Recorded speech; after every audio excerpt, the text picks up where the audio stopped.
Кадиллак бронхо с чабрецом. Сироп по флаконах по 100 или 200 мл. Отхаркивающее комбинированное средство. Препарат предназначен для лечения кашля. Оказывает муколитическое и отхаркивающее действие, а также обладает противовоспалительной активностью. В состав входят несколько действующих веществ. Действующие вещества – амброксол, глицеризинат натрия, жидкий экстракт чабреца, который получают из травы дикорастущего полукустарника тимьяна ползучего с экстракцией 30% спиртом. Амброксол уменьшает вязкость мокроты и способствует ее отхождению. В среднем при приеме внутрь действие амброксола наступает через 30 минут. Продолжительность действия 6-12 часов в зависимости от принятой дозы. Глицеризинат натрия способствует уменьшению воспалительного процесса в дыхательных путях, обладает противовирусным действием. Экстракт травы чабреца обладает отхаркивающим, противовоспалительным, противомикробным действием. Кроме того, обладает слабыми спазмолитическими и репаративными свойствами, то есть способностью препарата помочь организму восстановиться и заживить поврежденные ткани или органы. Показания к применению. Применяется при заболеваниях дыхательных путей с образованием вязкой мокроты, например, такие как острый и хронический бронхит, пневмония, хроническая обструктивная болезнь легких, бронхоэктатическая болезнь.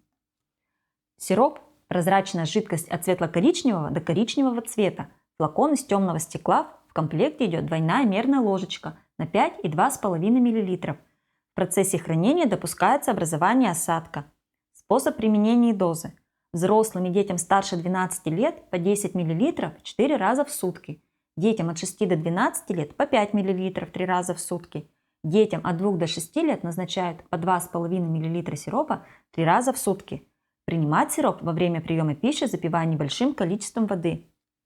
Максимальная продолжительность лечения без консультации врача – 5 дней. Если в период лечения улучшения не наступает или симптомы усугубляются, или появляются новые симптомы, необходимо проконсультироваться с врачом. Особые указания. Не применять с противокашлевыми средствами, так как совместное применение с ними приводит к затруднению отхождения мокроты. Пациентам с сахарным диабетом возможно использование препарата с учетом содержания сорбита в количестве 0,18 хлебных единиц в 5 мл сиропа. При одновременном применении с амоксициллином, цифуроксимом, эритромицином, доксициклином амброксол увеличивает их проникновение в бронхиальный секрет. В период применения препарата необходимо соблюдать осторожность при управлении механизмами, работе диспетчера, оператора. Побочные действия. Возможны аллергические реакции, редко слабость, головная боль, диарея, сухость во рту, насморк, запор. При длительном приеме в высоких дозах боль в желудке, тошнота, рвота. Если у вас отмечаются какие-то побочные эффекты, сообщите об этом врачу. Противопоказания. Повышенная чувствительность к компонентам препарата, детский возраст до 2 лет, беременность. В случае необходимости приема препарата в период грудного вскармливания, кормление грудью следует прекратить. С осторожностью. При почечной и печеночной недостаточности, язвенной болезни желудка и 12-перстной кишки, бронхиальной астме, сахарном диабете, черепно-мозговой травме, заболеваниях головного мозга. Перед применением необходимо помнить, что имеются противопоказания, необходима консультация специалиста. Отпускается без рецепта врача. Хранить при температуре не выше 25 градусов в оригинальной упаковке. Хранить в недоступном для детей месте.